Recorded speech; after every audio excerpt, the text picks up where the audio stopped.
again today, and we're going to talk about some leads and probates and all kinds of fun stuff. So today I have Micah Nicholes here with US Leadlist, which I know a lot of you guys have heard about. They're probably the leading source for probate leads in the country. Every investor, every coach, everybody I know gets their leads from him. So wanted to have him here today and talk a little bit about that.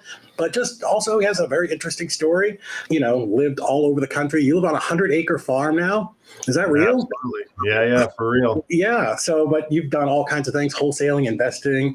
And then during the pandemic, you decided you wanted to buy a company. And that's how you kind of ended up here. So first, thank you for coming on. I appreciate it. I know you got a lot of cool stories and a lot of value to share, especially probate, because it's one of those things that I think a lot of people hear about, but don't necessarily understand all the ins and outs. But yeah, man, just kind of give us a rundown. How did it all happen? How'd you get into real estate? I think it's similar to everyone's lot, rather.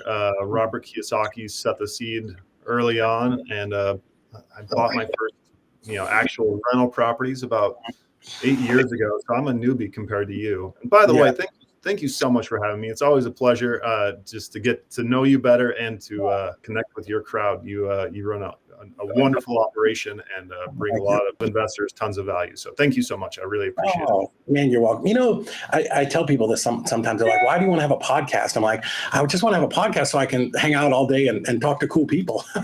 It's not anything really more than that. I just want to try to get a little bit smarter myself. So no, I appreciate you being on. Of course. So yeah, bought my first properties 8 years ago in the rural Wisconsin. Just I bought them maybe for a quarter of their value now. I actually sold those properties to buy this business to a friend.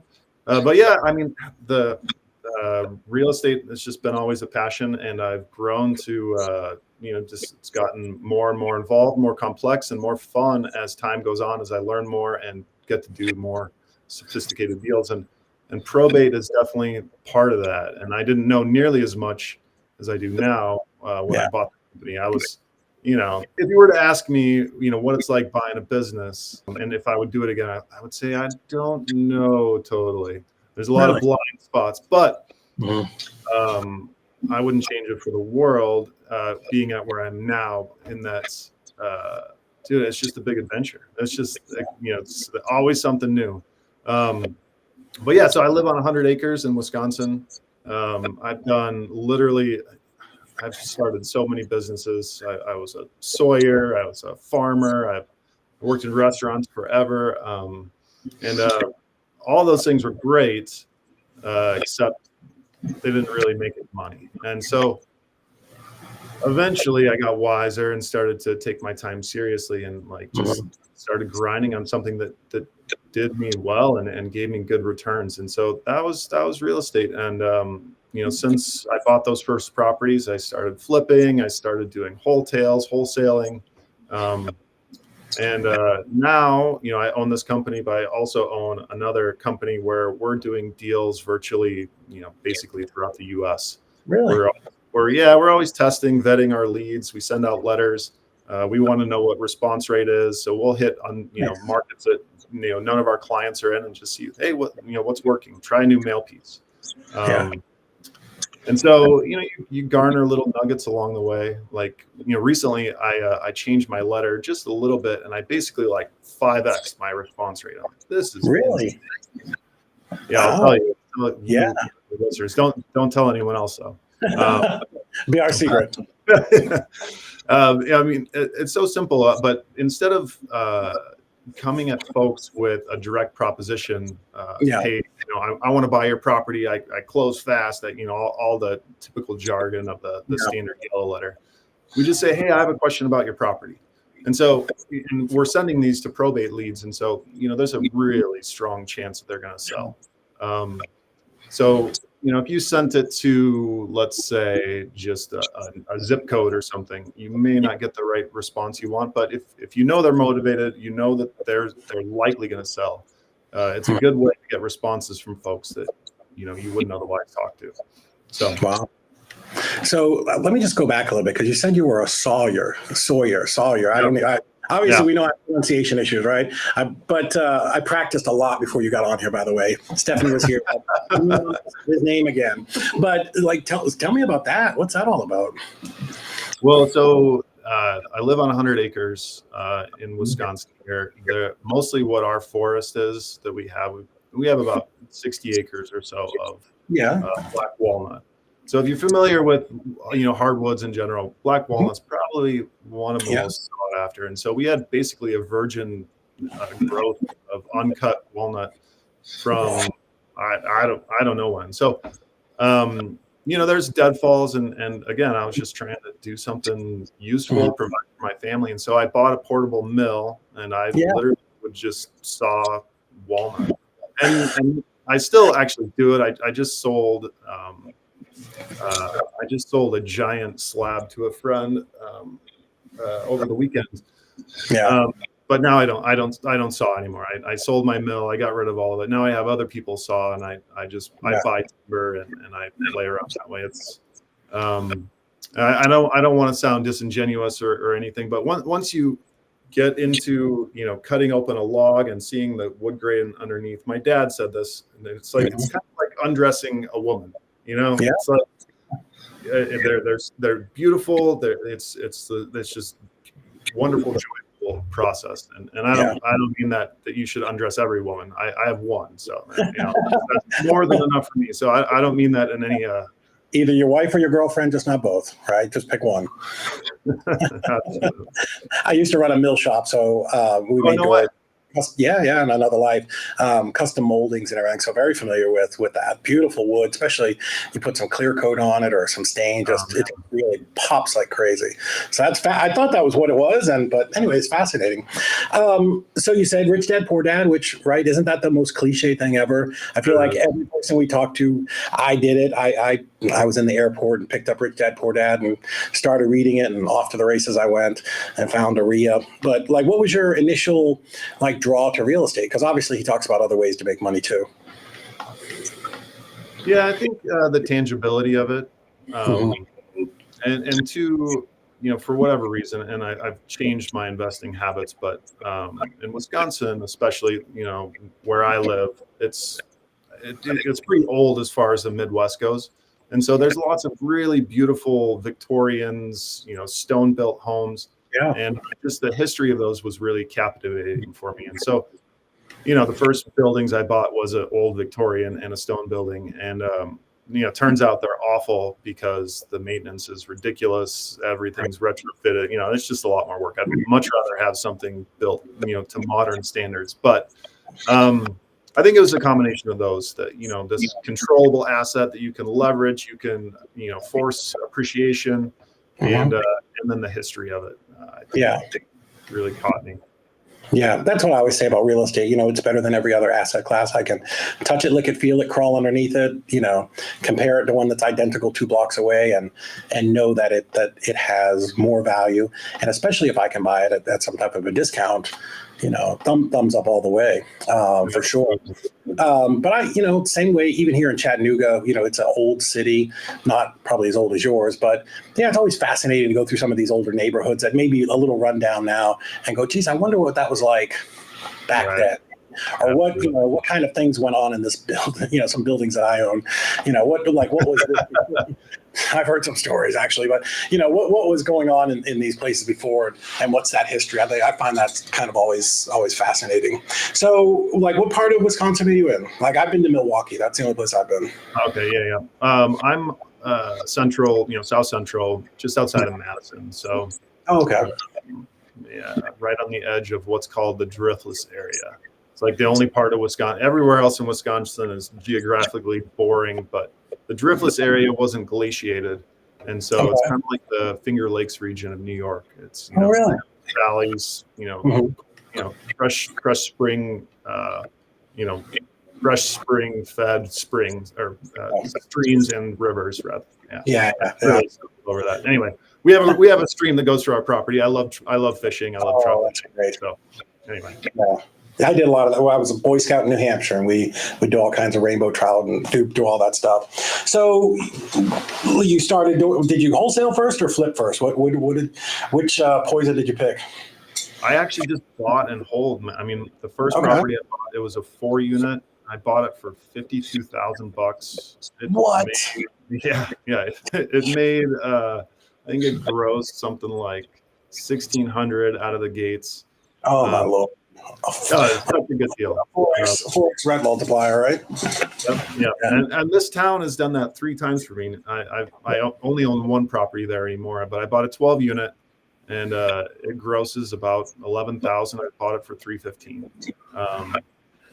Well, yeah, it's insane. The numbers, small town. I'm convinced actually that small town America, where I've had great success with rentals, is kind of like the final frontier of value add real estate.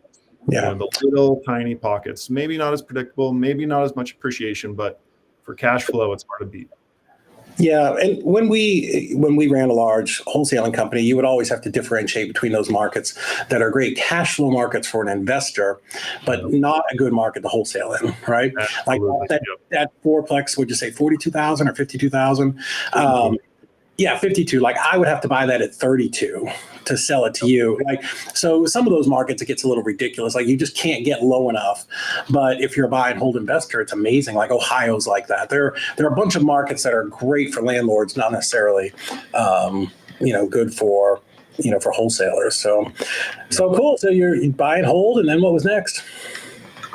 Then I started wholesaling. I've just, basically, I didn't really do a lot of active outreach, and it was just a slow build. I had a full-time job. I worked at restaurants for 20 years. So in my off hours, I'd be on Craigslist. I'd be, I would go knock some doors, but it was just an irregular kind of passive thing that, probably brought me $50,000 to $100,000 a year for several years.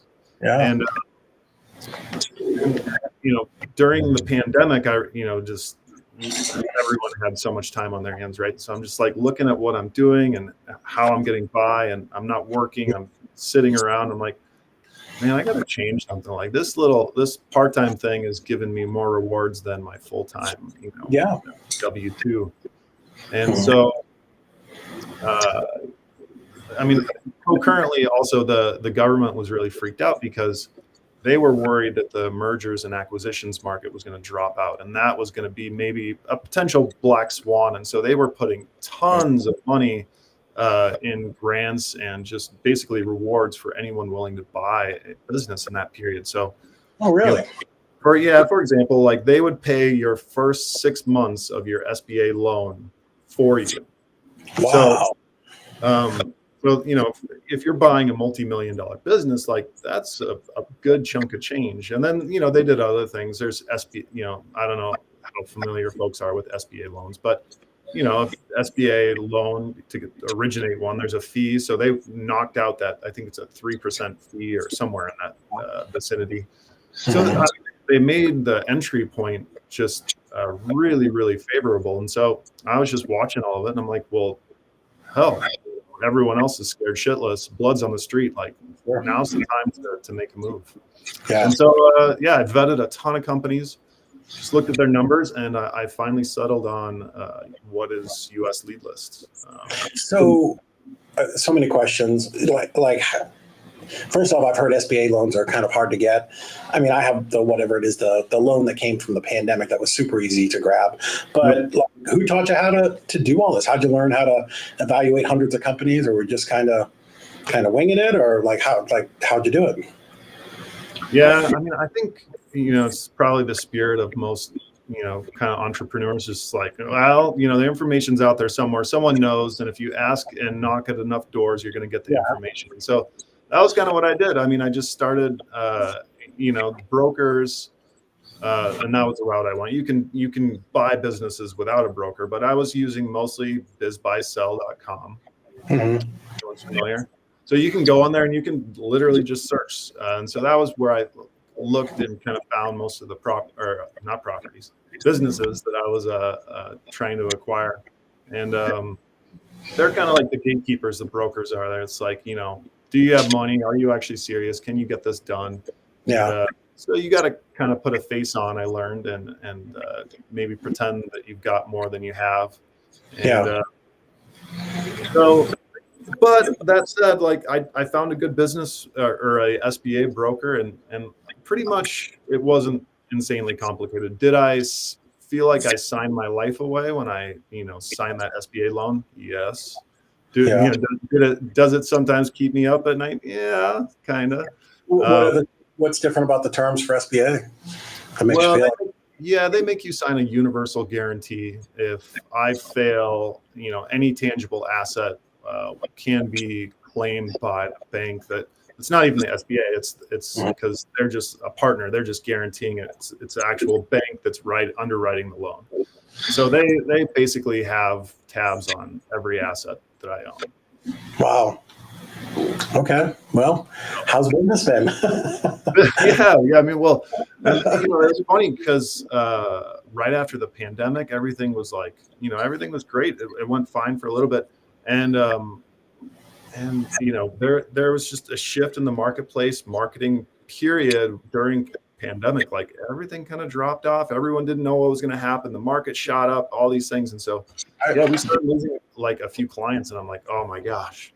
I got to figure out how to bring this back. I got to talk to more people who can really understand the value of what we're bringing people. And so that's kind of what I've been doing. It's just been a slow build of like, talking to people like you, getting exposure, trying to like help people understand the differentiation point of originated data. And that's what we're doing. We're originating, novel data that no one else is getting. And so, yeah, I mean, it's good. Business has consistently grown since that dip, but that's was the height of my facial hair turning gray. The gray hair is popping. I'm sure I know you get that part. So, oh, dude, I used to be pure blonde, and now I'm gray as the day is long. So cool. So you guys, you only provide probate leads. That's it, right? That's our grind. Yep. That's nice. We have other data channels, but what we're monitoring, like what we sell to folks is what we call our inheritance list. That's what we do. That's where 90% of our revenue comes from. Okay. So what do you, when you say you cultivate it yourself, like you literally have people out there just combing through, the courthouses, or is it, are you able to do that online, or is it just a mix? It's a mix. Yeah, we're pulling in, basically all of our source data comes from, kind of 4 different channels. And so we're combining all of that, removing, deduplicating, making sure we've got the right person. And then we're overlapping property with that. And inheritance is a little bit different than probate in that we're including surviving spouses, and then we're also searching for trusts. And both of those, if you're familiar, bypass probate. They don't need to go through probate. Right. And so, a little different, just a couple of nuances there that are specific about what we're doing with our company and our data.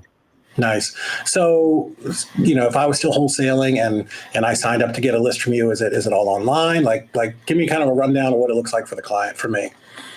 Yeah, I mean, basically, it's everything can be online, or it can be on the phone with our salesperson. We actually have people who answer the phone and like live. It's not, we don't ship that overseas. And so, but the website's easy. Basically, you go in and you pick out your farm area, whatever that may be, and we sell data by the county. And so it's it's a flat rate per lead, $1.50 if you subscribe with us, essentially.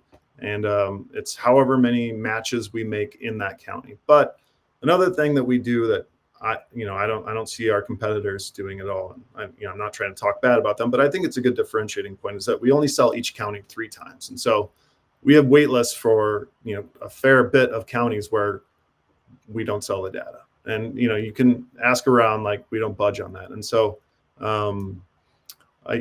really, we just want to give value to the end client and help them have a good chance to talk to this person at the right time, the right moment, when they're going to need to transition this, ownership, and make a deal. What we're doing that I don't see our clients doing is that we only sell each lead 3 times. And so max amount of people in any county is 3 people, beyond that, there's a waiting list. And so, oh, nice. That way you're not, because I know a lot of people I'm in a lot of groups where they'll complain that it feels like people are reselling data to like 100 different people. So that's cool that you guys do that. Yeah. Yeah, I mean, I think it makes a big difference. Certainly there's overlap with other people in our space that we're doing. But when I'm looking at, because I get a lot of feedback, they're like, well, hey, I'm already working with someone. Can you just, do a cross reference? And almost always we're 50 to 60% more data than all of our competitors that I've seen. And so. Wow. And you think that just because of the way you guys pull the data and actually go in there and just dig for it, really, right? You're just not doing some surface level pull. Exactly. Yeah. I mean, most of the time, especially the big data aggregators, they're using prepackaged data. They're not, originating themselves. They're taking a product from someone else, and so it's good to make that distinction and understand that not data is created equal.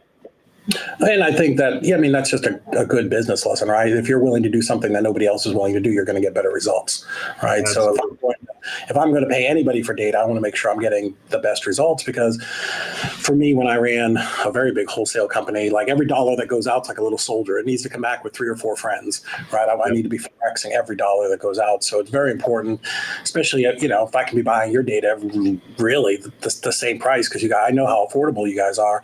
Why wouldn't I be doing that? It doesn't make any sense at all. Yeah, exactly. And to that end, this week, I'm closing on my largest ever assignment, and only because I went and did something that, not no one, but almost no one else does. It's like I door knocked this guy 4 times. Really? I finally got to see him face to face and make a connection, and make an offer for his property. It took me, granted, 5 more offers to get to the price that he would accept. But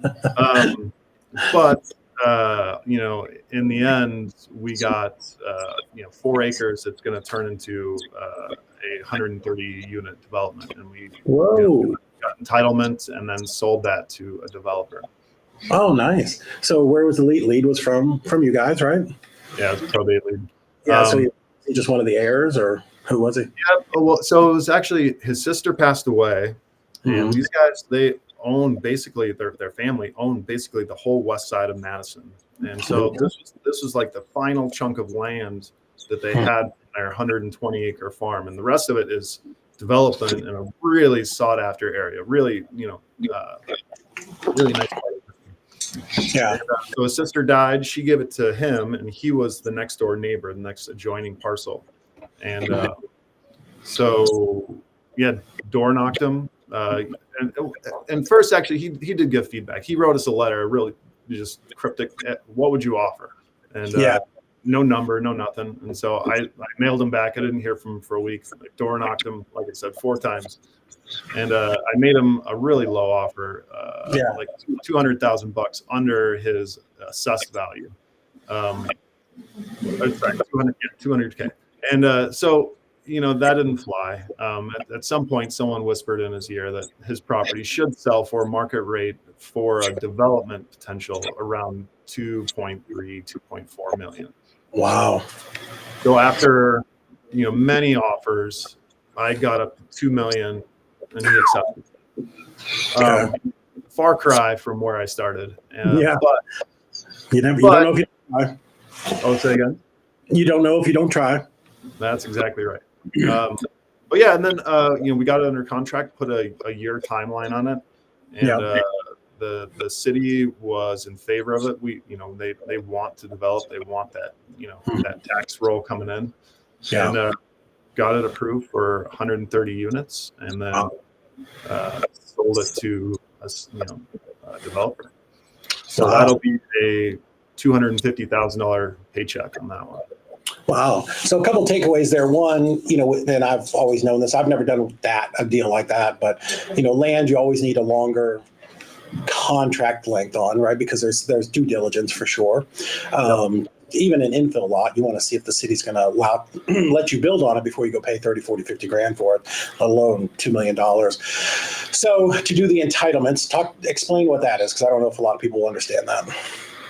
Yeah, I mean, so depending on where it's at, the zoning of the property, and so currently this land was zoned single family residence, but there were several conditional uses that the city would approve, but you have to basically take it to city planning meeting and present whatever you're going to do. And so I actually partnered with someone on this, and they did all this for me because I've never done it before either. Just being honest. And so we developed a plan. We got some architectural sketches done of what we were thinking. Initially, we were hoping for more, 200 units, and that would have been a lot bigger payday ultimately. But basically the whole neighborhood was really against that. They didn't want to see it. They thought it'd be too much.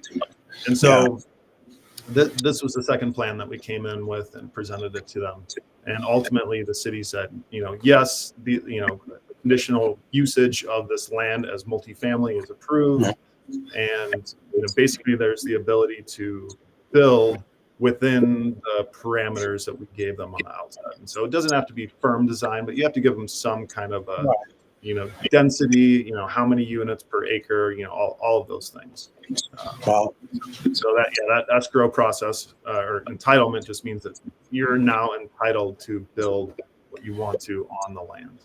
So there were just some rough layouts of the parcel and what would work there and how many parking spots and all that kind of stuff, right? Exactly. Yep. Nice. Precisely. So how did you find the buyer? This is fascinating for me. So basically the partner who I found, he worked with, he works with, several people, developers in the area. And so he is kind of like a matchmaker. And so he basically was like, hey, I think he's actually going to stay in the deal. So he's going to be part of the development team and capture part of that development fee ultimately. So it'll be a $30 to $40 million project. And so these guys make, depending on the deal, 2 to 3% of that total amount, that total spend, and that's what their take is as a developer partner in the deal. And so he's going to make way more money than I did. But at the same time, I got to ride shotgun and see how all of it was done. I got to see the whole process, and I got to learn. And so I'm in a way better position now to do the same thing and replicate this process going forward. There's so much value in that. I saw a post earlier on Facebook, a land guy that I know out of Texas, and he said, when I did my first deal, literally I just brought it to somebody and said, if you'll show me and then just pay me what you think it's worth, right? Like just because I just want to learn. And then he was talking about doing something very, very similar to this. So I think there's a lot of value there for people, who are, wanting to do something different or new or stretch into a different kind of niche of real estate where, you may not know what you're doing, but bring some value to somebody who does know how to do that deal. And just watch, man. If you just watch it happen, now you have the ability to go out and do those deals yourself, and learn some new things. So you didn't want to take the option or to stay in the deal? Take a little less. I mean, I've got a couple others in the pipeline that I'm working on, and for me at this phase, cash is more useful. Package. And I mean, I think it's to your point of what you said, it's like if it were me, based on my wholesaling knowledge, how I would normally operate in a deal, I would have let that die after the first offer. I would just say, oh, this guy's crazy. He wants so much money. But I just kept on pressing in, and it's like, no, there's gold here somewhere. I just got to figure out how. And so, that's where you got to lean on your network. Yeah, and I meant to bring it up when you were talking about that, but so many people would just quit there. Oh, I sent a letter, and he sent me something back, and I crumbled it up and threw it away, or I got nothing back, so I'm never going to call that guy again. I'm just going to buy more lists or do more stuff. No, I think what you did shows, incredible just tenacity. And again, I spent money for that list. I need to kind of milk it and, squeeze it like the orange that it is and make sure I get every drop out of there. And so, no, I think that's amazing. And that's a great lesson for people who are listening, who may not have done their first deal yet, or, they're sitting on a pile of leads and they're like, geez, I don't know what to do. We used to keep, in the old days, I'm going to tell you, like the old days before we had fancy stuff. Literally, I had a call center that, my leads would call into, and they would email me these lead sheets every day as soon as they came in. And we had them in this binder of leads. And we always knew at any time we could pull that binder and go get $50,000. Like there's always money in those old leads. All you got to do, all you have to do is call them. Well, cool. I know we've kind of veered off of your company and the probates. Give us, since you're the probate guy, give us some tips on people who want to get into probates, why probates are a good idea. And then we'll talk a little bit about how they can get a hold of you. Sure. Yeah, absolutely. So, I mean, I think, if you just start at the transfer of wealth right now, it's like, baby boomers are on their way out. It's it's going to be the largest wealth transfer in the history of the world. And as these folks pass away, like they've collected the most valuable assets that America has, for quite a long time, and they've been kind of living high on the hog. And so I think there's a really big opportunity coming, there. And if someone wants to go down the business route, it's the same is true in that part. But back to probate. What I've found doing this is that probate, it's not like gasoline on the fire. It's a slow burn. And you said it well when you kind of got to wring them out. You did the work. You're in front of them, but the real money is in the follow up and staying in front of this person, communicating that you're an option to buy, because death when the death happens, like everything just kind of tightens up. It's bound. And there's emotions at play. There's logistics at play. Legal matters. All those things make selling a property, which is already kind of a big decision, right? It makes it more challenging. But if you're willing to go that extra mile, send the extra marketing piece, stay in front of them over a longer period of time, this will literally fill your pipeline for years. You just have to do it. And so, last week I got a call from a guy who's, hey, I want to sell my property. I was like, okay, yeah, no problem. What's your name? So I looked up his name. He was on a list that I sent out right when I bought the company 3.5 years ago. And finally, he's ready to move into this place of like, oh, I'm getting rid of it. But something that I think folks talk about, marketing people talk about, is you can't over communicate your message that you are, let's say, I'm a buyer. I'm a buyer. You just have to keep on repeating to these people, I'm a buyer, because at some point there's a flip that a switch that's going to flip, and you don't know when that's going to be. You don't know how far down the road, but if they think of you first, oh, that guy, he sent me 8 postcards, like he won't leave me alone. Like that guy's got to be interested in this property. Right. You want to be that person that as soon as they decide, you're the first person that comes to mind. And so that's where that 8th marketing piece that you send someone becomes the most valuable, because you've been the most consistent. And that's another thing that just no one else is really doing really well in the marketplace. And so I think that's the path of how to use these leads. Stay in front. Yeah. Consistency is key. And, something, I think my brother might've said this before, but time and circumstances changes everything. I mean, again, you're dealing with probate. So people have passed away. So there's lots of heartbreak and turmoil, right, going on. And then all the other crazy stuff that, you see at, a Tyler Perry movie of all the craziness when people pass away. But so they may not be ready the day that something happens, but 6 months or a year from now, that things have settled in a little bit, and they're like, okay, it's time to, it's time to part ways with this. So, so I buy the list. Can I send my mailers directly through you, or do I have to get a different company? Are you just the list, or can we do everything?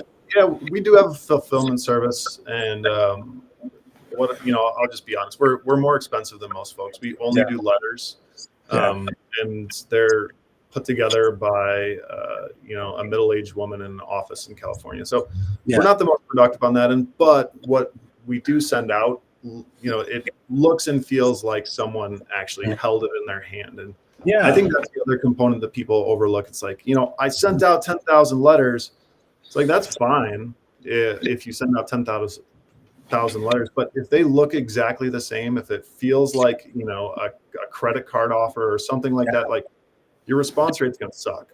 Right. And so what I send out, it looks like something you get from the Hallmark aisle. It looked like a condolence card almost, like they would be expecting this. And so the mail piece is a really important component. So absolutely, we can help with that.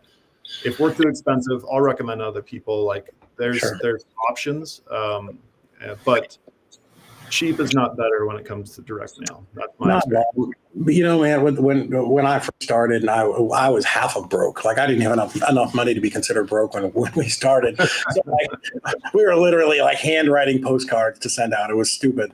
But I mean, there becomes a point where, my God, just your time, you have, you don't have as much time and you have a little bit more money. And for me, it was better to, just buy the list, send it, boom, and it's done. Instead of I download it and I pay, a couple $100 for this list and then I lose it or I forget to send, all these things happen. Like, the most important thing in your business, especially if you're on the marketing side, is keeping that wheel turning, right? Continuously turning.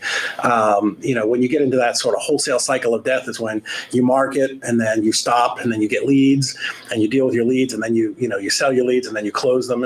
And now you've been through a 3-month cycle and you're like, oh my God, I have no leads coming in. My pipeline. Yeah. You gotta physically go out there and crank that engine up again, and it's very hard. So I'm all for one, finding a one-stop shop that can do it all and do it at a very high level. Two, I love what you're talking about with the Hallmark letter and the condolence type card or feel, because I do a lot of talks about marketing, and marketing, the most important thing in marketing, and this is from being an old school direct mail guy, is that letter has to get opened, right? Like, the first step is, doesn't matter what's inside the letter, first step is get them to open it. So again, if it looks like a number 10 envelope that you printed off on your 1985 HP printer, and you bulk mailed it, well, nobody's going to open that crap. I get those things, I tear them up before I even open them. But if it looks like it's in a letter that somebody like you said, touched and held, and it's handwritten, and there's a handwritten return label, and it's a live stamp that's even maybe a little bit crooked, like, that looks like it came from somebody, and I want to open that. And that's the first step in marketing. Second step is, of course, having a good marketing piece inside, and then a good call to action. But no, I think that's great. I would advise anybody to go ahead and just do it at one stop. Move on with your life so you can start taking those calls and quit worrying about trying to stuff letters yourself. I've lived that life. It's terrible. I get it when you're broke, but once you do a deal or two, invest that money back into your company so you can pour a little bit of gas on it and get it to grow. Absolutely. Yeah.